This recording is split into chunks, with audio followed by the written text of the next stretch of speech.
ఈ రాశుల వాళ్ళు ఈజీగా మోసపోతారు. మీ రాశి కూడా ఉందేమో చూసుకోండి.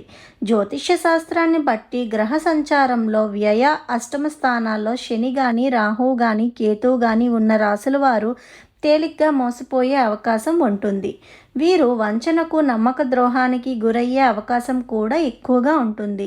సాధారణంగా అష్టమ, వ్యయ స్థానాల్లో ఈ పాపగ్రహాలున్నవారు బోలా మనుషులు, అమాయకులు, ఇతరులను తేలిగ్గా గుడ్డిగా నమ్మేవారు అయి ఉంటారు. అయితే ఇప్పుడు ఆ రాశులేంటో చూద్దాం. ప్రస్తుత గ్రహ సంచారాన్ని బట్టి మేషం, కర్కాటకం, సింహం, కన్య, మకరం, మీన రాశుల వారు కొత్త సంవత్సరం అంతా తరచూ మోసపోవటం, నమ్మక ద్రోహానికి గురి కావటం జరుగుతుంది. ఈ రాశుల కోసం క్లియర్గా ఈ వీడియో కింద మీకు యాడ్ చేశానండి. మీకు కావాలి అంటే ఆ వీడియోని క్లిక్ చేసి మొత్తం డీటెయిల్స్ ఏ రాశి వారు ఏ విధంగా మోసపోతారు, ఏ విషయంలో జాగ్రత్తగా ఉండాలి అన్నది చెప్పాను. మీకు ఇంట్రెస్ట్ ఉన్నట్లయితే ఒక్కసారి క్లిక్ చేసి చూడండి.